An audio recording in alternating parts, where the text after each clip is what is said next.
오늘 말씀 함께 읽도록 하겠습니다. 오늘 말씀은 마태복음 25장 14절에서 30절 말씀입니다.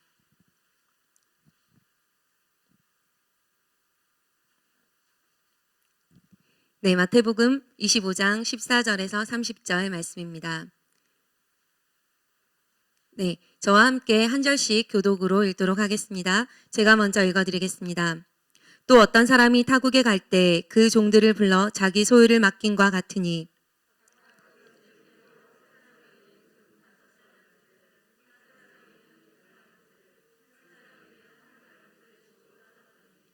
다섯 달란트 받은 자는 바로 가서 그것으로 장사하여 또 다섯 달란트를 남기고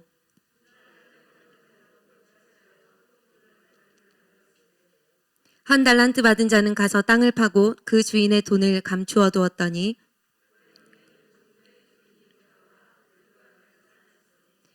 다섯 달란트 받았던 자는 다섯 달란트를 더 가지고 와서 이르되 주인이여 내게 다섯 달란트를 주셨는데 보소서 내가 또 다섯 달란트를 남겼나이다.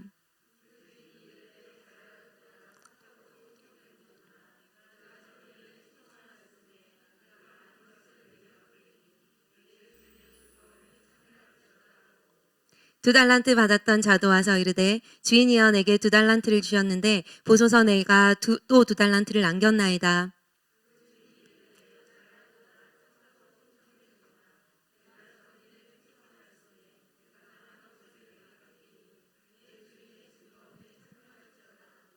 한 달란트 받았던 자는 와서 이르되 주인이여 당신은 굳은 사람이라 심지 않은 데서 거두고 해치지 않은 데서 모으는 줄을 내가 알았으므로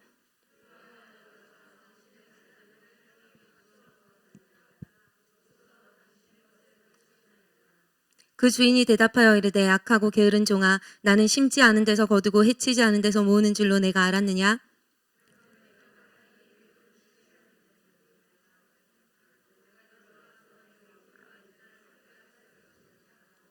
그에게서 그 한 달란트를 빼앗아 열 달란트 가진 자에게 주라.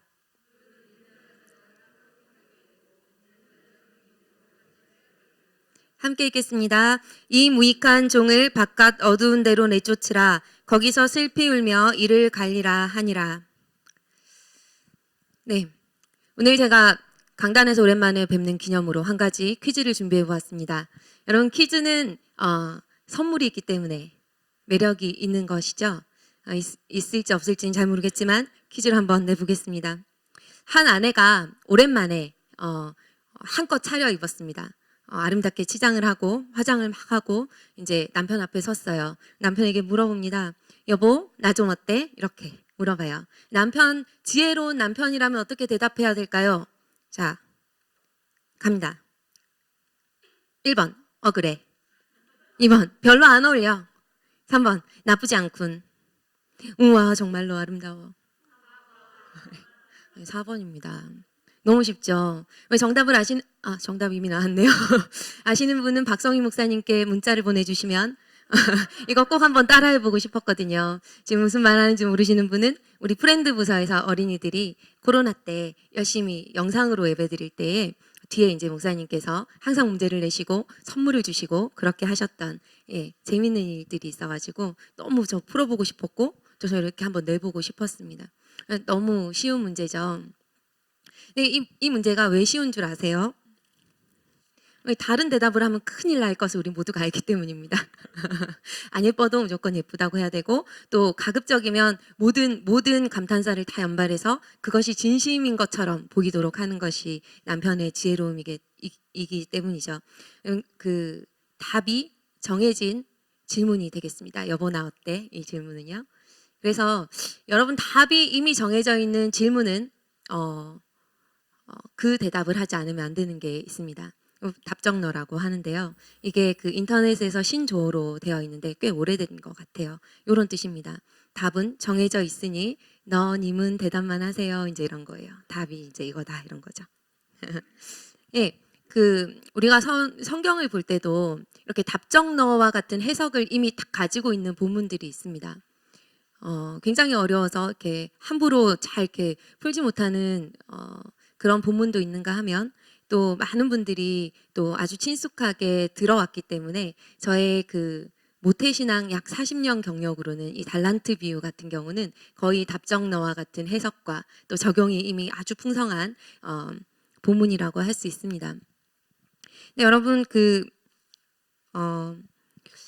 그러나 답정너라고 이렇게 해놓으면 성경이 가지고 있는 아주 좋은 것들을 우리가 여러 번 읽으면서 놓칠 때가 많이 있는 것을 잘 아시죠? 그래서 오늘은 조금 마음을 넓혀서 우리가 알고 있는 기존의 이 달란트 비유의 이런 이야기들 말고 더 깊은 또 하나님께서 이 진짜 예수님이 이 비유를 말씀하실 때 무엇을 말해주고 싶었는가 이 얘기를 조금 더 확장해서 함께 나눠보고 싶어서 가지고 왔습니다. 여러분 오늘 본문은 달란트 비유인데요. 대략 내용을 간단하게 한번 이야기를 해보겠습니다. 많이 아시겠지만 그래도 혹시나 몰라서 아주 간단하게 얘기를 해볼게요.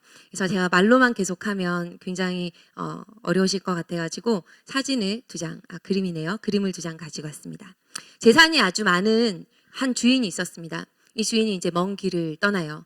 굉장히 오랫동안 있다가 돌아올 예정입니다. 많은 재산을 누군가는 관리를 해야 되기 때문에 종 3명을 부릅니다. 자, 3명이 있죠. 이 3명이 그 주머니를 하나씩 가지고 있는데 개수가 다릅니다. 자세히 보면 한 사람은 5달란트, 또 한 사람은 2달란트, 한 사람은 1달란트를 이렇게 각각 나누어 주고 주인이 그것을 나눠준 다음에 이제 자기는 떠나는 장면입니다. 5달란트 가진 사람은 또 가서 열심히 돈을 벌었습니다. 또 2달란트도 그랬고요. 1달란트는 우리가 다 아는 것처럼 그 돈을 쓰지 않았어요. 자기 나름대로 이유가 있는 것 같았어요. 예, 그리고 땅에 묻어놨다가 이제 아주 오랜 세월이 지나서 주인이 돌아왔습니다. 주인이 더 젊어서 돌아온 것 같아요. 예, 같은 사진이 없더라고요. 예, 그래서 아주 오랜 시간이 지났어요. 그리고 주인이 돌아와서 이제 결산을 합니다. 나눠준 것들을 어떻게 사용했는지 보는 것이죠. 그래서 아까 우리가 읽은 대로 5달란트, 2달란트 받은 사람들은 이것으로 이윤들을 똑같이 동일하게 남겨서 칭찬을 받고, 한 사람은 되게 어두운 곳에서 울고 있죠. 쫓겨났습니다. 예, 이걸 이제 제대로 사용하지 못해가지고요. 이제 심판을 받은 것입니다. 이런 이야기가 오늘 그 달란트 비유의 내용입니다. 여러분, 이 달란트 비유를 우리가 하면서 많이 들으면서 우리가 얻는 교훈은 보통 이런 것이었습니다. 일반적인 결론이었는데요. 한번 제가 읽을게요. 하나님은 우리에게 분명히 재능, 달란트라고 하는 재능을 주셨대요. 이 재능을 가지고 우리는 열심히 봉사해서 썩혀두면 안 되고요. 묻어두면 안 되고 착하고 충성된 종이라고 나중에 예수님이 오셨을 때 칭찬을 받아야 합니다. 그래서 열심히 봉사하자. 열심히 일하자. 내게 주신 재능을 감사하게 여기자. 뭐 이런 여러 가지의 적용으로 우리가 많이 들었던 내용입니다. 근데 여러분, 여기서 한 가지 문제가 좀 생깁니다. 이렇게 해석했을 경우에 말이죠. 바로 이 30절의 이야기인데요. 여러분, 봉사를 열심히 해서 이제 칭찬을 받았어요. 그까지는 좋은데 이 재능을 잘 사용하지 않고 묻어놨던 1달란트 받은 사람의 결말이 너무 무서운 거예요. 30절에 이렇게 되어 있습니다. 같이 읽어볼까요? 시작. 이 무익한 종을 바깥 어두운 데로 내쫓으라. 거기서 슬피 울며 이를 갈리라. 이걸 보면 이런 생각이 듭니다. 이렇게 문맥상 바깥 어두운데 또 주인과 함께 하지 못하는 곳, 이런 곳은 보통 지옥이나 이런 것들을 말하는데, 이게 우리가 열심히 봉사하지 않으면, 그래서 뭔가를 남겨놓지 않으면 예수님이 다시 왔을 때 이런 심판을 받는 것인가? 우리의 구원과 연관이 있는 것인가? 이런 의문점을 가지고 이 비유가 끝나요. 근데 모든 비유는 모든 것에 다 의미를 담지는 않지만, 그러나 이 달란트 비유를 우리가 일반적으로 그렇게 해석했을 때 이 마지막 절이 굉장히 어려워진다라는 사실입니다. 저는 지금까지 이렇게 많이 들었지만 이 마지막 비유는 그냥 당연하게 벌 받았구나 이렇게만 했는데, 전체를 이렇게 해석을 해보자고 하니 이 부분이 많이 걸리는 것을 또 알게 되었습니다. 어떻게 하면 좋을까요?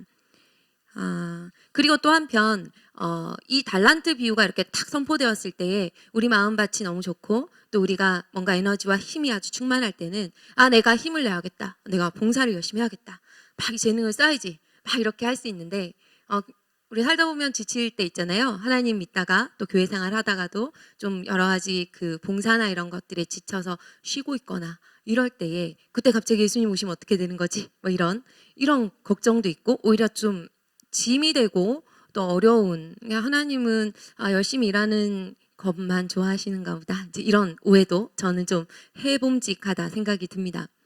그런데 우리가 이 말씀을 자세히 더 들여다보면 그렇지 않다는 것을 알게 됩니다. 이것은 복음이고요, 또 이것은 약속이 되고요, 또 그런 그 귀한 힘을 주는 말씀들이 이 안에 담겨져 있는 것입니다. 여러분, 그러기 위해서 우리가 이 달란트 비유를 다시 재해석하기 위해서는 이것을 보아야 합니다. 문맥을 보아야 합니다. 해석상에 이런 오류가 생기는 이유는 무엇이냐면 이 비유를 딱 하나만 떼놓고 봐서 그래요. 달란트 비유를 마치 전체인 것인 것처럼 그것만 해석해서 그렇습니다. 근데 여러분, 우리가 그렇게 하지 않고 이 비유가 어떤 아래 위에 문장, 문맥, 또 예수님의 가르침 가운데서 이 비유가 베풀어졌는지를 살펴보면 조금 더 풍성하게 진짜 예수님이 하시고 싶었던 말들을 우리가 이해할 수 있게 되는 거예요. 마치 코끼리가 있는데 코만 만져본 시각장애인이 다 아시죠? 코만 만져보고 뱀처럼 생겼구나 코끼리가, 이런 것과 같은 오류에 빠지기 때문에 우리 성경을 볼 때에도 이런 좀 이상한 것들이 있다 하면 앞뒤 문맥을 잘 살펴보시면 그런 답들이 나오는 것을 알 수 있습니다. 여러분, 우리 그 마태복음에 있는 이 달란트 비유는 마태복음 몇 장에 위치합니까? 어려우신가 봐요. 25장입니다. 25장. 마태복음은 총 28장으로 구성이 되어 있고 25장쯤에 이 달란트 비유가 나왔다라는 것은 거의 예수님이 십자가에 달리기 전에 마지막에 제자들에게 가르치신 내용일 수 있어요. 그리고 실제로 그렇습니다. 여러분, 마태복음 24장과 25장은 세트입니다. 왜 세트냐면 예수님이 한 큐에 그 제자들의 질문에 이제 대답하시면서 하나님 나라에 대해서 이렇게 말씀하시는데 24, 25장 이게 다른 날 다르게 말씀한 게 아니라 한 번에 같이 베풀어진 가르침이라는 것입니다. 그게 한 세트예요. 24장에는 우리가 얼마 전에 큐티했었는데요. 종말의 때와 징조에 관해서 제자들이 묻고 이것에 대해서 이제 징조는 이런 것이 있을 것이고 그 나라는 언제 올 것이고 아무도 모를 것이고 이런 얘기를 예수님이 대답하는 것, 그리고 25장에는 그 종말에 대한 더 이해를 돕는 비유를 3가지를 얘기하는 장면입니다. 24장은 이런 내용이죠. 종말은 마지막 때 예수님의 재림 때입니다. 24장은 24장 3절로부터 시작합니다. 제자들이 예수님께 나왔어요. 어느 때 이런 일이 있겠사오며 이렇게 그 징조는 또 무엇입니까? 무슨 징조가 있겠습니까? 이렇게 물어요. 예수님께서 대답을 하십니다. 뭐 이런 저런 환난과 박해와 미혹과 막 이런 얘기들을 하신 다음에 그러나 그 날과 그때는 아무도 모른다라고 강조하시고요. 그리고 24장 42절에는 그렇기 때문에 너희에게는 깨어 있으라 이런 말씀을 반복해서 하십니다. 어느 날에 주가 오실지 너희가 아무도 알지 못하기 때문에 아버지 하나님만 아시기 때문에 너희는 깨어 있으라. 이제 이런 그 굉장히 굵직한 교훈을 딱 던지십니다. 그리고 25장이 시작이 되는 것이죠. 이 비유는 이 문맥 안에서 비유들이 이해가 돼야 되는 것입니다. 25장 종말에 관한 3가지 비유입니다. 첫 번째는 열처녀 비유 나오고요. 두 번째가 달란트 비유, 세 번째가 양과 염소의 비유입니다. 그래서 이 모든 비유를 다 해석할 수는 없고요. 오늘 달란트 비유를 조금 초점을 맞춰서 이 종말 그리고 너희가 깨어 있어야 한다 이것에 초점을 맞추어서 얘기를 좀 더 해볼게요. 자, 달란트 비유의 초점은 그래서 이렇습니다. 달란트가 얼마나 큰 돈인가? 여러분, 달란트가 정말 큰 돈이에요. 이게 그 금 가치의 무게거든요. 금의 무게를 가치하는 거라서 이게 제가 몇 년 전에 이 달란트를 환산했을 때보다 요즘이 금값이 훨씬 비싼가 봐요. 1달란트가 16억 정도. 2020년 5월 기준 뭐 이렇게 되어 있더라고요. 굉장히 비싼 돈이죠. 그 돈을 막 줬대는 거예요. 그래서 우리에게 주신 재능은 적은 것이 아니다. 뭐 이렇게도 막 해석을 하는데 그게 중요하지 않아요. 왜? 그리고 새 종들에게 공평하신 하나님께서 차등 지급을 했는가? 누구는 5개, 누구는 2개, 1개. 이게 1개가 16억이라고 생각해 보세요. 엄청난 차등 지급인데요. 왜 그랬는가? 이것에 대해서도 고민을 많이 해봤습니다. 또 얼마를 남겨야만 칭찬을 받는 것인가? 혹시 열심히 했는데 원숭이도 나무에서 한번 떨어질 수 있잖아요. 아무리 재능이 많아서 돈을 많이 받았다고 해도 뭔가 막 남기려고 했는데 실수해서 손해를 많이 봤어요. 뭐 그래서 주인이 그때 오셔서 드릴 게 없네. 5달란트 받았는데 한두 개밖에 안 남아있네요. 이런 경우에는 칭찬을 받을 것인가 꾸지람을 받을 것인가 막 이런 막 여러 가지 가지수들이 있어요. 이게 초점이 아닙니다. 중요한 것은 이게 초점이 아니라는 거예요. 달란트 비유의 초점은 이것입니다. 한번 같이 읽어볼까요? 시작. 달란트 비유는 종말의 시점에서 성도들이 어떻게 살아야 하는지를 집중해서 봐야 합니다. 예, 달란트가 얼마나 큰지 또 우리에게 재능이 얼마나 있는지 이런 건 굉장히 좀 국지적인 해석일 수 있고요. 이 전체 예수님이 하고자 하는 말씀이 마지막 때에 깨어있으라 이 논지에서 이 달란트 비유가 껴있는 것을 우리가 기억할 때에 우리가 초점에서 보아야 될 것은 그렇게 많지는 않습니다. 예, 종말의 시점에서 나는 성도들은 어떻게 살라고 예수님이 말했지? 어떻게 살아야 상을 받고 또 칭찬을 받는다고 말했지? 어떻게 살면 안 된다고 말했지? 이제 그것을 집중해서 보는 것입니다. 볼 것은 그래서 2가지 정도입니다. 예, 집중해서 보기 19절입니다. 여러분 성경에 혹시 뭐 줄을 긋거나 잘 이렇게 하시는 분들은 오랜 후에 이 단어가 굉장히 중요하다는 사실을 기억해 주시기 바랍니다. 예, 오랜 후에 그것을 맡기고 떠났잖아요. 돈을 맡기고 떠났는데 그냥 조금 있다가 온 게 아니에요. 오랜 후에 왔어요. 그 종들의 주인이 돌아와서 결산합니다. 오랜 시간이 지났다는 것이 키포인트가 되겠습니다. 예, 왜 오랜 시간이 지났다는 게 중요하냐면요. 세월이 많이 흘러서 주인이 올지 안 올지 가물가물해지는 그때까지도 다 지나가는 거예요. 주인이 분명히 계셨는데 너무 많이 지나면 주인이 안 올지도 모르겠다. 이런 시절이 온다라는 것입니다. 그런 오랜 후에요.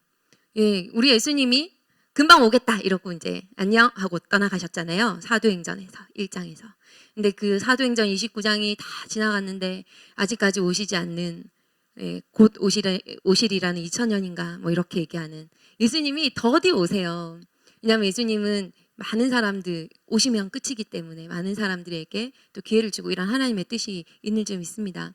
그런데 오랜 후에 우리가 예수님이 언제 올지 모르지만 분명히 오신다는 믿음 안에 예수님을 기다리지만 오래 기다리다 보면 어떻게 되냐면 사람들이 가끔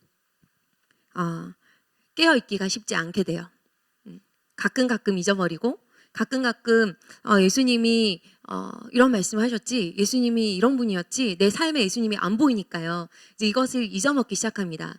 잔다라고요. 졸며 잔다고. 혼인 그 비유에서는 그렇게 얘기하잖아요. 열처녀 비유에서는 자다가 기름을 준비하지 못했다 이런 이야기들이 나오는 것과 같이 이 오랜 시간이 사람들을 자게 합니다. 기다리다가 지치고 또 생각나지 않게 만들고 다른 것들이 더 많아 보이고 말세로 갈수록 우리가 이목을 집중시키는 것이 너무 많잖아요. 미혹하는 것, 박해하는 것, 예수가 어디 있냐, 무신론 뭐 이런 것들이 다 나와 있지 않습니까?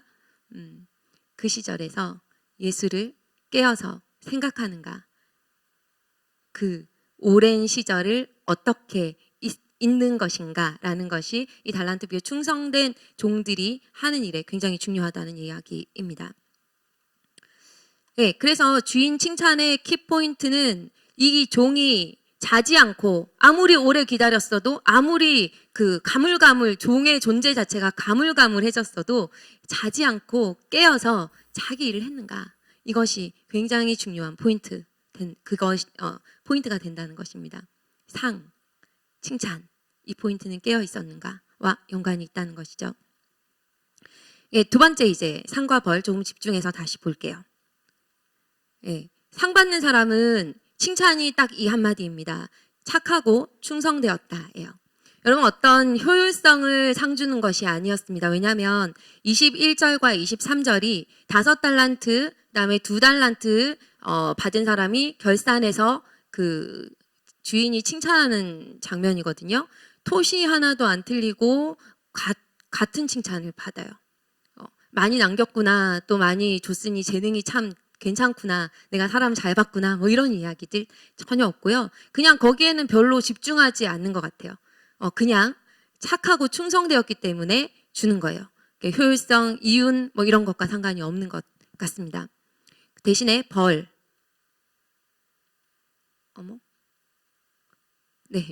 받는 것은 악하고 게으르다 이렇게 나오죠. 네. 예, 상 받는 것은 그러므로 깨어 있으라 어느 날에 너희 주가 임하는지 너희가 알지 못한다. 그리고 이 말은 같이 한번 읽어보겠습니다. 시작. 충성되고 지혜 있는 종이 되어 주인에게 그 집 사람들을 맡아 때를 따라 양식을 나눠줄 자가 누구냐. 이게 24장에 나오는 이야기입니다. 여러분, 충성되고 착하다, 이것을 오늘은 저는 뭐 원어 이런 것들을 찾아보진 않았어요. 대신에 문맥안에 이 한 설교 안에 있기 때문에 착하고 충성된 종에 대해서 예수님이 이미 24장에 다 말씀을 하고 계셨어요. 그것을 보면 이렇게 착하고 충성된 사람들이 이렇게 한다라고 나와 있는데요. 이게 바로 어떤 거냐면 주인이 있든지 또 없든지 때를 따라 양식을 나눠주는 것은 자면 안 되는 거잖아요. 그 집안 사람들 굶기면 안 되니까요. 잔다고 뭐 곰처럼 겨울잠을 잘 수 있는 것도 아니고 그만큼 성실하게 있든지 없든지 자기 할 일을 했다는 얘기입니다. 그래서 착하고 충성되다라는 뜻은 무엇이냐면 주인이 있든지 없든지 항상 자기 할 일을 하고 있다라는 이야기입니다. 이게 중요해요. 주인이 있든지 없든지 그가 눈에 보이든지 보이지 않든지 그가 항상 눈앞에 있는 것처럼 주인이 그냥 항상 그 집안에 있어서 관리하는 것처럼 똑같이 종의 할 일을 하는 거예요. 있든 없든 말이죠. 그가 함께 있다라고 믿고 자기 일을 하는 것이 충성된 종의 성실함 그리고 착한 종의 성실함인 것입니다. 충성됨이라고 이야기를 하죠. 여러분 그 결산의 내용에서 벌 얘기해 볼게요.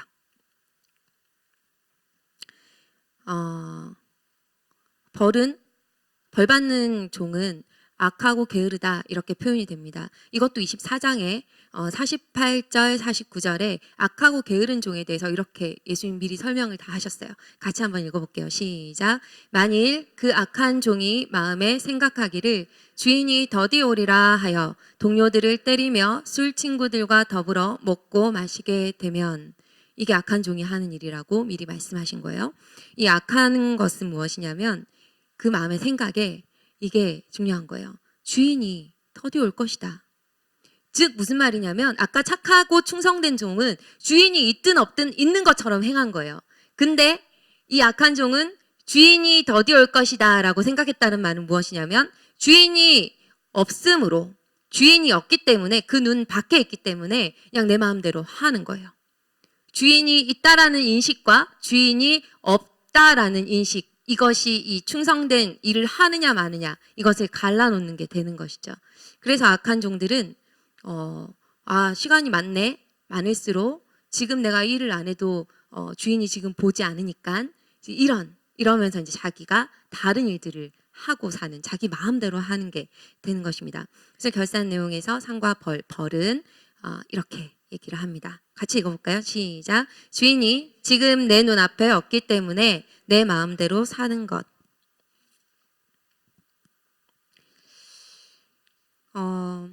그래서 여러분 이 달란트 비유에 종말론적인 이 앞뒤 이야기들을 붙여서 다시 해석을 해보면 이런 교훈을 가질 수 있습니다.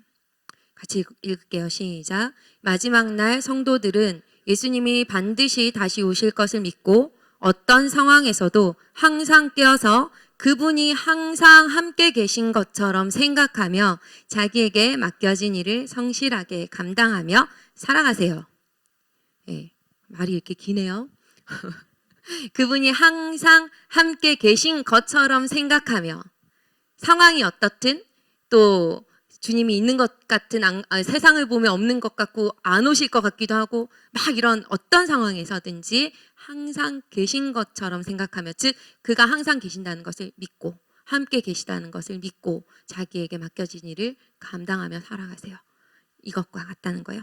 그래서 이 세상에서 주님이 나와 함께 계신 것을 생각하고 행동하는 사람들 생각만 하는 것이 아니라 믿음은 행동이잖아요. 하나님이 항상 함께 있다라는 그가 항상 내 눈앞에 있다. 그가 나와 항상 함께 계시다는 것은 그냥 너를 보호해 줄게. 내가 너를 떠나지 않을게. 뭐 이런 나의 보호의 측면, 안전의 측면, 위로의 측면이 아니라 그가 항상 함께 있기 때문에 어떻게 해야 돼요?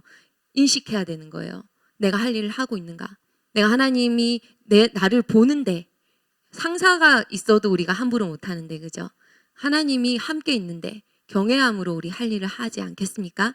그렇게 믿음으로 그가 함께 있기 때문에 내 할 일들을 하고 사는 사람들, 착하고 충성된 사람이다라는 것입니다. 이것을 하면 상을 받습니다. 이것을 하지 않으면 벌에 처해지는 것입니다. 여러분, 아까 그 한 달란트 받은 사람이 지옥에 간 것이 아닌가, 이렇게 제가 고민에 빠졌다고 했잖아요. 이 관점으로 보면 해석이 어느 정도 이해는 됩니다. 100%이 비유가 그것까지 보여주지 않을 수는 있지만 보세요. 하나님이 우리와 함께 계시다. 이것을 생각하는 사람이 충성된 사람이죠. 이거 생각하지 않고 무시한 사람이 악한 사람이에요. 그러면 이것을 생각하지 않았던 사람들은 임마누엘을 믿지 않는 사람이에요. 제가 반대로 얘기하고 있지만 하나님이 우리와 함께 계시다라는 것은 임마누엘을 믿는 사람들입니다. 그리고 임마누엘은 또 무엇이냐면 누구예요? 누구의 이름이에요? 예수님의 이름이에요. 우리가 예수를 믿는다고 할 때 그냥 관념적으로 믿는 것은 그냥 출발입니다. 성령의 은혜죠. 도움입니다. 그것을 우리가 말하고 구원받았다고 선포하지만 결국 이 종말 마지막까지 성도들은 무엇으로 완성이 되어야 하냐면 그것을 믿으면 그런 행동을 한다는 거예요. 1달란트 받은 사람은 그렇다라면 예수를 믿지 않은 것과 비슷한 거예요. 그죠?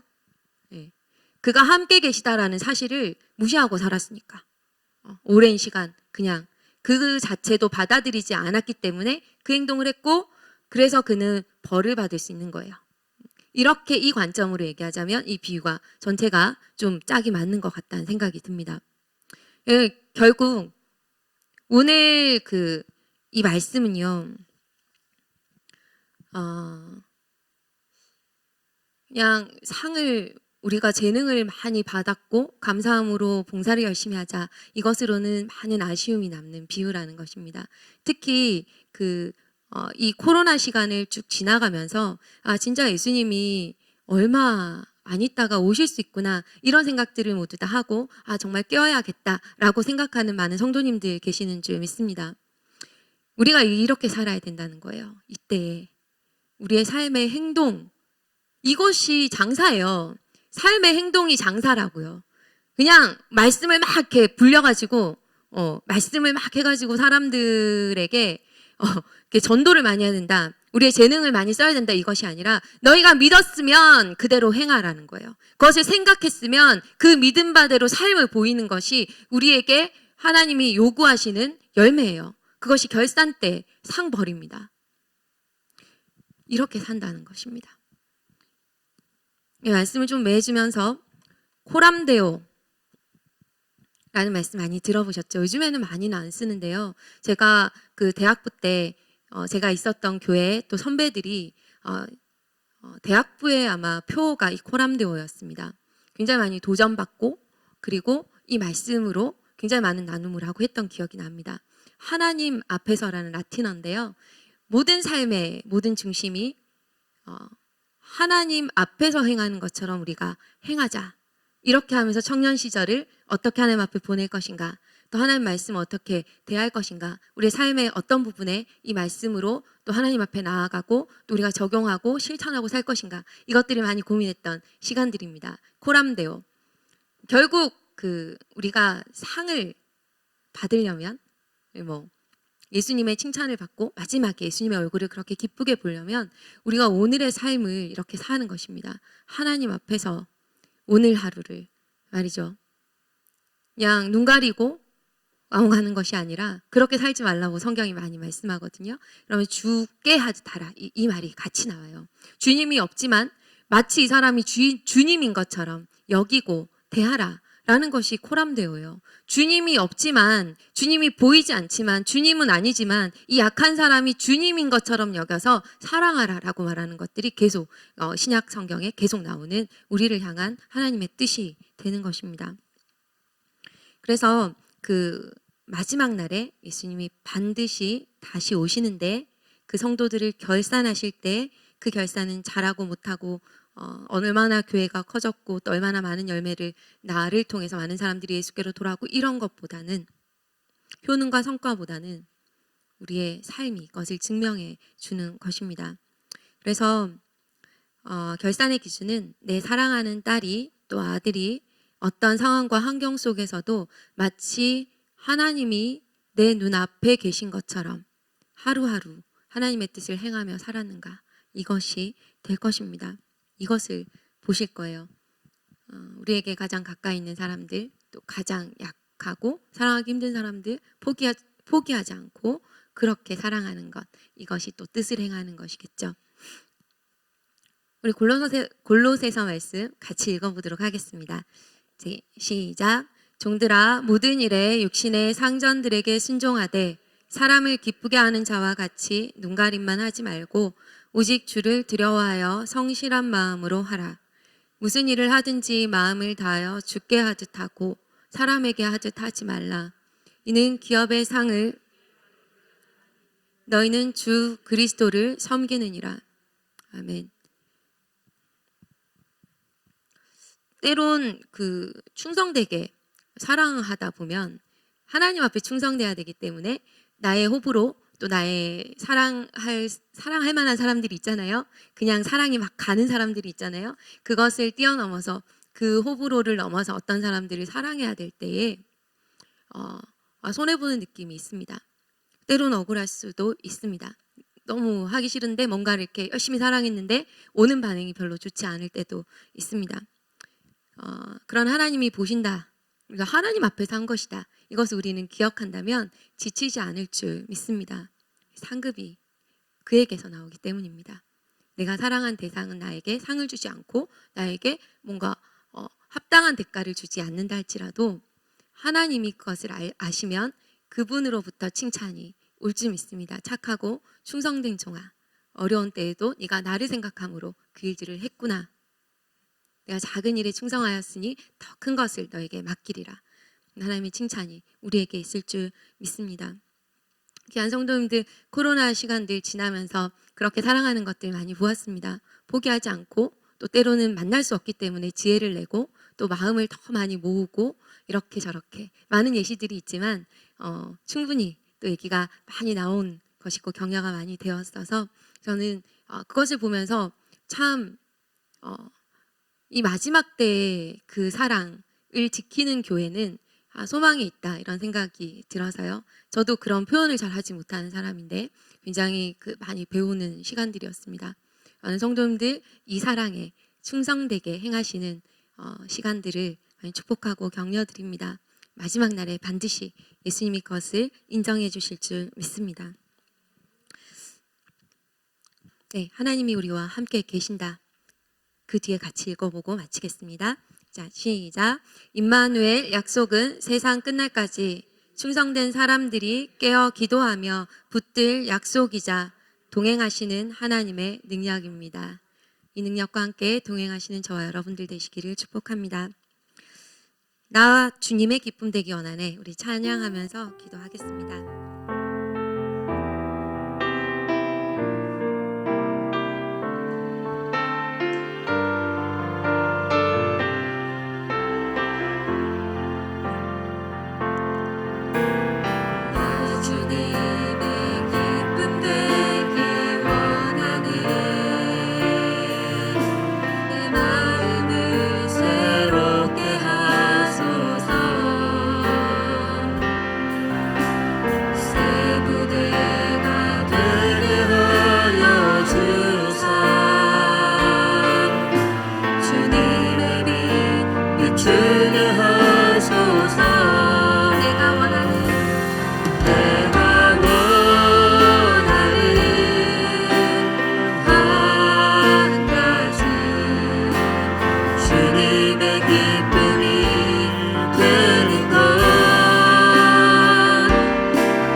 내가 착하고 충성된 그 종의 길을 걷고 싶습니다.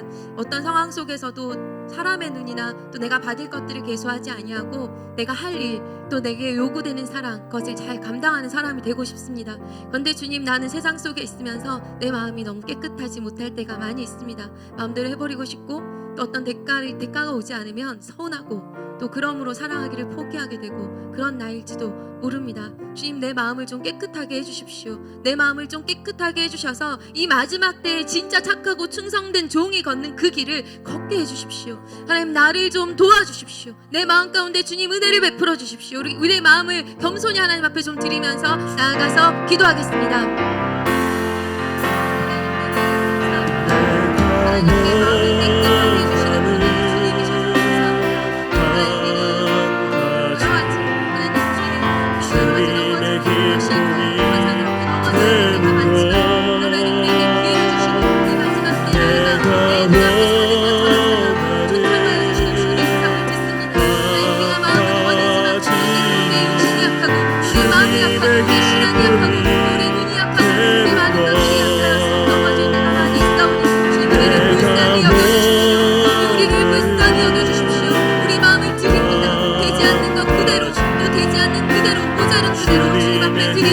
하나님, 우리 마음을 깨끗하게 씻어주시고 하나님이 주님의 길로 행할 수 있는 은혜를 부어주시옵소서.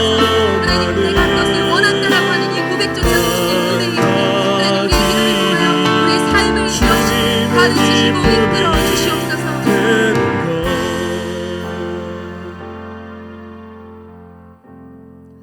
이 시간 우리가 우리의 삶에 성령님을 좀 초청했으면 좋겠습니다. 주님, 이 길이 너무 좋은 것은 아는데 매 순간 성령님이 함께하지 않으시면 걸을 수가 없는 길임도 우리가 인정합니다.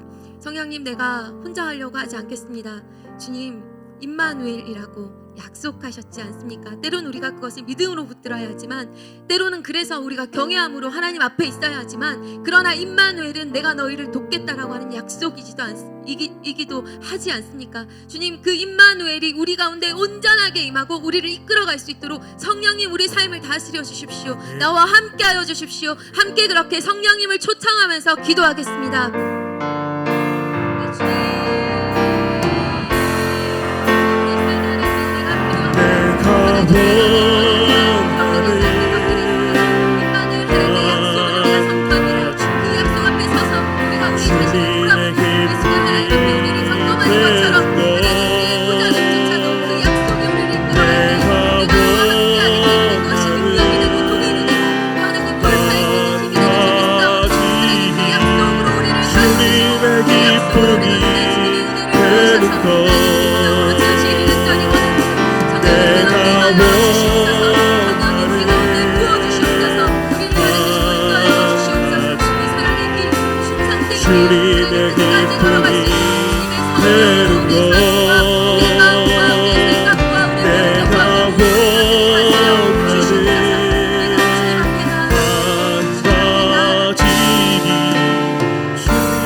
네, 하나님 은혜를 감사합니다. 하나님, 진짜 원합니다. 진짜 예수님의 기쁨이 되었으면 좋겠습니다.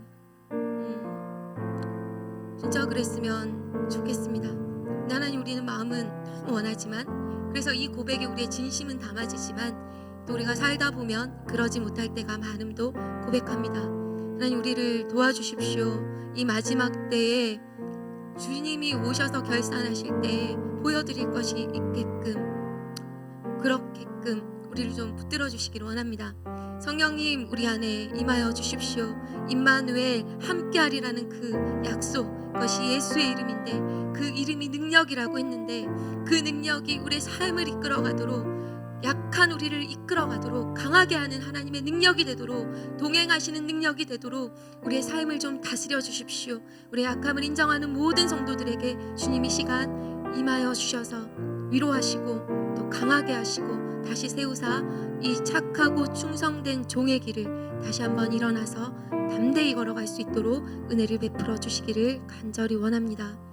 그렇게 우리를 이끌어 가시고 함께 하시는 주님께 감사합니다. 든 말씀을 예수님의 이름으로 기도했습니다. 아멘.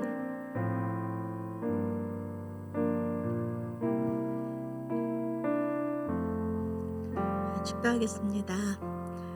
이제는 우리 주 예수 그리스도의 은혜와 하나님 아버지의 극진하신 사랑하심과 성령 하나님의 동행해 주시고 역사해 주시는 은혜가 오늘도 나와 함께 하시는 임마누엘 하나님을 기억하며 그 하나님의 약속과 손을 붙들고 오늘 나에게 주신 소명과 부르심의 삶을 최선을 다해 살아낼 것을 다짐하고 결단하고 머리 숙인 이들의 머리 위에와 이들의 가정 위에와 우리 순전한 교회와 이 지역과 열방 가운데 지금부터 영원히 함께 계시기를 간절히 축원하옵나이다.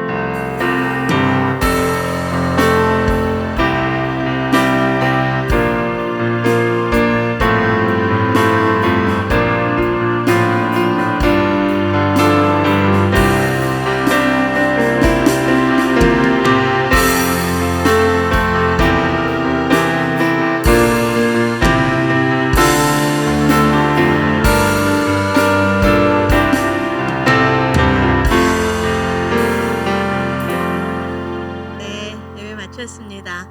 한 주일 동안 또 임마누엘 하나님 붙잡고 승리하시기를 바랍니다. 옆에 있는 분들하고 화이팅 하고 격려해 주시고 들어가시면 되겠습니다.